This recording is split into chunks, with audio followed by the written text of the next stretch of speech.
हमारा टॉपिक है क्या पदार्थ अपनी अवस्था को बदल सकता है।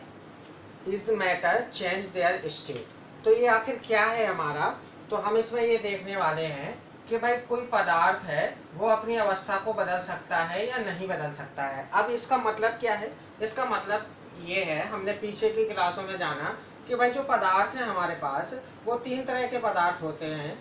मुख्यतः तीन तरह के होते हैं, होते तो वैसे पांच तरह के हैं, लेकिन हमने मुख्यतः तीन तरह के पढ़े हैं और हम इसी पर ही अपना ध्यान लगाएंगे और इन्हीं तीनों के बारे में समझेंगे। तो जो ये हमारे पदार्थ हैं, जैसे हमारा पदार्थ है ठोस, द्रव और गैस। तीन तरह के पदार्थ होते हैं इस दुनिया में आपके मुख्यतः।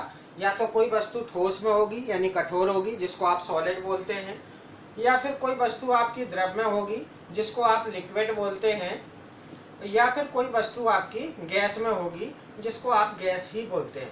तो हमें ये समझना है कि क्या भाई ये जो तीनों चीज़ें हैं क्या ये एक दूसरे में बदल जाएंगी, यानी जो आपकी ठोस है जिसको सॉलिड कहते हैं वो क्या लिक्विड बन सकती है यानी द्रव बन सकती है, और जो द्रव है यानी लिक्विड है वो गैस में बदल सकता है, या फिर जो गैस है वो क्या द्रव बन सकता है, या फिर जो द्रव यानी लिक्विड है वो ठोस बन सकता है। तो ये हम जानेंगे, या फिर डायरेक्ट भाई आपका ठोस जो है सॉलिड जो है वो गैस बन जाए, या आपका गैस जो है सॉलिड बन जाए, या डायरेक्ट आपका जो द्रव है द्रव वो आपका गैस बन जाए।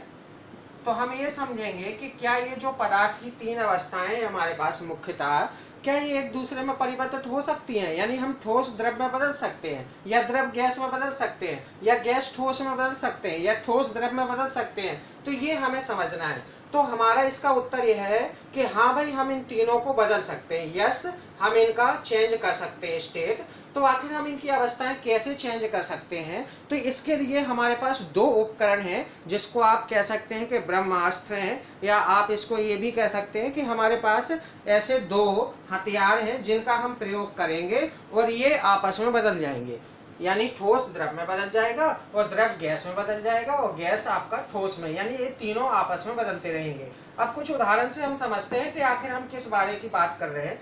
तो आप देखते होंगे जैसे बर्फ है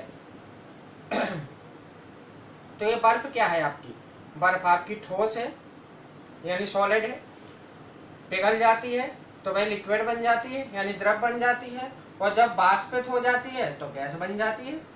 देखा होगा आपने। तो ये एक ही चीज है जो अपनी अवस्थाओं को यानी तीन चीजों में बदल रहा है।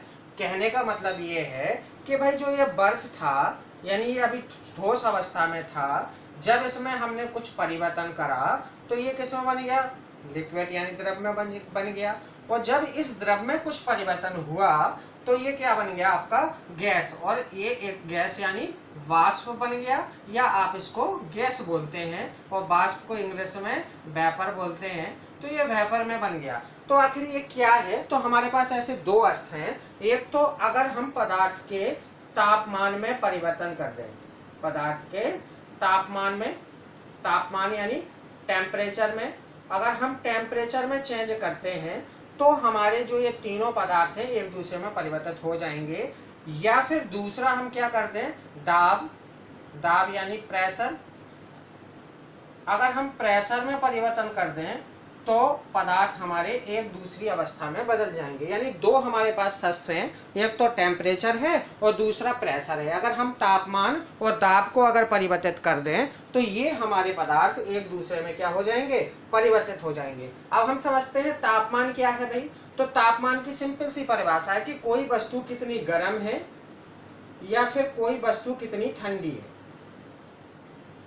ठीक है, इंग्लिश में कि hotness and coldness of a matter, यानी किसी वस्तु की में कितनी गर्मी है या किसी वस्तु में कितनी ठंडी है, यानी वो ठंडी हो तब भी उसमें तापमान है, गर्म है तब भी वो तापमान है, तो उसको हम तापमान कहते हैं। यानी गर्म है तब भी तापमान कहलाएगा, ठंडा है तब भी तापमान कहलाएगा। याद रहे, ठंडा और गर्म दोनों को ही तापमान बोलते हैं, ओनली गर्म को तापमान नहीं कहा जाता है। तो ये है तापमान की परिभाषा।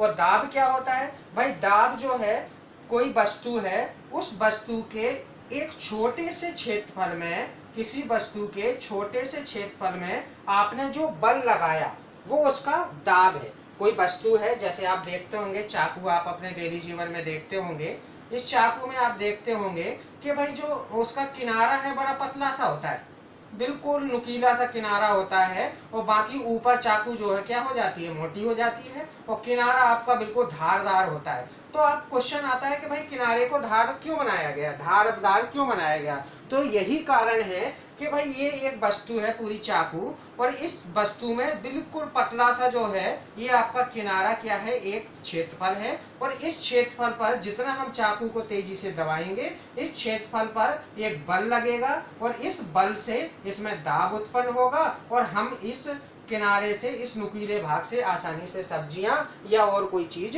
काट सकते हैं। तो इसलिए हमारी जो चाकू हैं उनका किनारा हमेशा क्या धारदार बनाया जाता है, ताकि आप आराम से सब्जियों को काट सकें। कील आपने देखी होगी कि कील सब जगह मोटी होती है, और बिल्कुल लास्ट में किनारे में क्या है, उसको नुकीला कर दिया जाता है, यानी पतला कर दिया जाता है। कारण क्या है, यही दाब का ही कारण है कि भाई ऊपर से दाब लगाएंगे, और दाब लगाने से एक बल लगेगा, और बल आपका बिल्कुल उस नुकीले भाग पर आएगा, और वो अंदर तक क्षेत्रफल में चली जाएगी। तो ये आपके दाब है, यानी किसी वस्तु के इकाई क्षेत्रफल पर जो हम बल लगाते हैं उसको हम उसका क्या कहते हैं, दाब कहते हैं। तो ये दो अस्त्र हैं हमारे पास जिससे हम किसी वस्तु का, किसी मैटर की अवस्था को यानी स्टेट को चेंज कर सकते हैं। तो कैसे करते हैं जरा देखते हैं हम। एक हमारे पास फ्लो डायग्राम है, उससे समझने की कोशिश करते हैं हम कि इसमें से कैसे हम परिवर्तन कर सकते हैं। आप देख रहे होंगे इसमें आपको तीन अवस्थाएं दिखा रखी हैं, द्रव है यानी लिक्विड है, गैस है, और आपका ठोस है। तो अब हम इनको कैसे परिवर्तित करेंगे, तो इसमें हम तापमान का देखते हैं। तापमान में आप देखें, अगर मैं तापमान बढ़ाऊं, जिसको हम संगलन बोलते हैं, इंग्लिश में फ्यूजन बोलते हैं, तो इसमें हमने क्या करा, इस ठोस को गर्मी दी, यानी नीचे से हमने हीट दी, और जब हमने गर्मी दी, इसको गर्म किया, तो इसके जो ठोस के जो कण थे, यहाँ देखें, जो ठोस के कण पास पास थे, आपके बहुत सारे कण थे जो पास पास थे, इनको जब मैंने गर्मी दी तो गर्मी देने से इन कणों में गतिज ऊर्जा आई। गतिज ऊर्जा मतलब ये गति करने लगे, और जब ये गति करे तो अब जो ये पास पास थे इनमें गैप होना स्टार्ट हो गया, और जब मैंने और तापमान दिया तो इनमें और गैप होना स्टार्ट हुआ, और तापमान दिया तो और गैप हो गया, और गैप हो गया, और ऐसे गैप बढ़ता गया कि इन्होंने क्या करा, ठोस अवस्था को, एक ऐसी अवस्था आई जब इसने ठोस अवस्था को त्याग दिया और किस में बदल गया, ये द्रव में बदल गया। तो इस अवस्था को ही हम संगलन बोलते हैं। और इसमें क्या हुआ भाई, ठोस एक अवस्था थी और दूसरी अवस्था में बदली, द्रव अवस्था में बदली। तो आपने देखा कि पदार्थ ने क्या करा, अपनी अवस्था बदल दी। कारण क्या था, मैंने यहाँ पर टेम्परेचर बढ़ा दिया, यानी तापमान बढ़ा दिया। तो आपको इससे पता चल रहा होगा कि भाई तापमान बढ़ाने से कोई चीज क्या हो जाती है, अपनी अवस्था बदल देती है। आप देखते होंगे जो बर्फ है, बर्फ की अगर आपका टुकड़ा है, तो उस बर्फ के टुकड़े को अगर हमने आग पर रखा किसी कटोरे में, किसी बर्तन में, तो जैसे ही आप आग ऑन करेंगे, यानी स्टोव जो आपके पास गैस चूल्हा है उसको ऑन करेंगे, तो धीरे धीरे धीरे ये बर्फ क्या होगी, पिघलना स्टार्ट होगी। और एक अवस्था ऐसी आएगी जब ये बर्फ पूरी पिघल जाएगी और ये क्या बन जाएगी, द्रव बन जाएगी। तो क्यों हुआ ऐसा, क्योंकि आपने तापमान देने से इसने अपनी अवस्था, एक अवस्था को खो दिया और दूसरी अवस्था को प्राप्त कर लिया। आपने घी भी देखा होगा सर्दियों में कि घी जम जाता है। कारण क्या है भाई, जमा, तापमान कम हो गया। अब एक देखें, इसी का उदाहरण देखें। अगर मैंने इस द्रव में, ये जो द्रव है इसमें मैंने क्या करा, तापमान कम कर दिया। यहाँ क्या हो रहा था, तापमान बढ़ा रहा था, तो ऐसी अवस्था को संगलन यानी फ्यूजन कहते हैं। तो वो द्रव में बदल रहा था, और अब मैंने इस द्रव का क्या किया, तापमान घटा दिया, और तापमान घटाने की अवस्था को हम जमना कहते हैं। क्या कहते हैं, जमना, और इसी को इंग्लिश में फ्रीजिंग बोला जाता है। तो मैंने अब इसका फ्रीजिंग करवाया, यानी इसको जमाया। तो जब द्रव में मैंने इसमें तापमान को क्या करा है, कम करा, यानी तापमान मैंने कम कर दिया, और जब इसका तापमान कम हुआ तो द्रव धीरे धीरे धीरे जो द्रवों में जो कण थे उनमें जो गतिज ऊर्जा थी, वो गतिज ऊर्जा को, ये द्रव थे आपके, ये कण थे, इनमें गतिज ऊर्जा थी, इन्होंने धीरे से अपनी गतिज ऊर्जा को छोड़ा तो इस अवस्था में आए। यहाँ गतिज, इस अवस्था की गतिज ऊर्जा को छोड़े तो इस अवस्था में आए, और इस अवस्था की गतिज ऊर्जा को छोड़ा तो फिर से किस अवस्था में आ गए, ठोस अवस्था में आ गए। तो तापमान का आप फर्क देख रहे होंगे, तापमान बढ़ाऊंगा तब भी अवस्था परिवर्तित हो जाएगी, और तापमान में कम कर देता हूं तब भी अवस्था क्या हो जाती है, परिवर्तित हो जाती है। तापमान बढ़ा रहा हूं तो उसको संगलन कहते हैं, और जब तापमान घटा रहा हूं तो उसको जमना कहते हैं। इसी का उदाहरण है, सर्दियों में आपका घी जम जाता है, आप देखते होंगे सर्दियों में घी जमता है, और जब उस घी को हम आग पर रखते हैं तो धीरे धीरे वो पिघलने लगता है। तो जब वो घी पिघलने लगता है तो उसको संगलन कहा जाता है, और जब घी जम जाता है तो उसको जमना ही बोलते हैं, और इंग्लिश में फ्रीजिंग बोलते हैं। तो ये ठोस से द्रव में बदलने की अवस्था थी। अब हम ठोस से गैस में बदलने की अवस्था को देखते हैं। तो ठोस का आप गैस में बदलना देख रहे हैं, तो ये जो ठोस है इसको गैस में बदलने की अभिक्रिया को, ठोस पदार्थ को गैस में बदलने को हम सब्लिमेशन बोलते हैं इंग्लिश में, और हिंदी में ऊर्ध्वापातन कहते हैं। तो इस ऊर्ध्वापातन क्या है, ऊर्ध्वापातन एक ऐसी अवस्था होती है जिसमें पदार्थ डायरेक्ट ठोस से गैस में बदलता है। यानी नियम क्या कहता है भाई, अगर पानी की बात करें तो पानी का नियम ये है कि पहले बर्फ है, आइस है आपकी, वो क्या बनेगी, वाटर बनेगी, और वाटर से वाटर वेपर बनेगा, वाटर वेपर बनेगा। यानी पहले ठोस है तो वो द्रव बनेगी, और द्रव से पहले फिर गैस बनेगी। लेकिन ये ऊर्ध्वापातन में ऐसा नहीं होता है। ऊर्ध्वापातन में क्या होता है भाई, डायरेक्ट ठोस जो पदार्थ है वो डायरेक्ट किसमें, गैस में परिवर्तित हो जाता है। तो इसके हमारे जीवन में बहुत सारे उपयोग हैं। आपने देखा होगा जो कपूर है, कपूर को जब आप हवा में छोड़ते हैं यानी बाहर छोड़ते हो तो धीरे धीरे वो क्या हो जाता है, उड़ जाता है। यही कारण है कि कपूर में ऊर्ध्वापातन हो जाता है यानी सब्लिमेशन हो जाता है।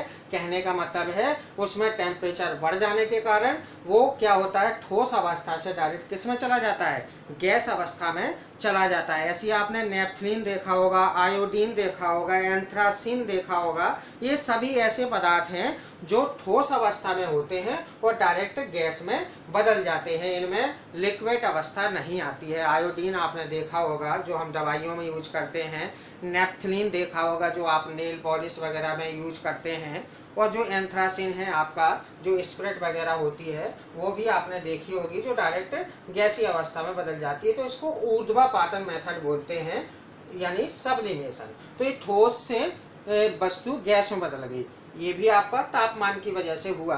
अगला देखें आप, जब गैस है तो वो द्रव में कैसे बदलती है। तो गैस जो है वो द्रव में बदलती है, तो इसको हम वाष्पीकरण कहते हैं, वेपोराइजेशन बोलते हैं इंग्लिश में, वाष्पीकरण, वेपोराइजेशन बोलते हैं।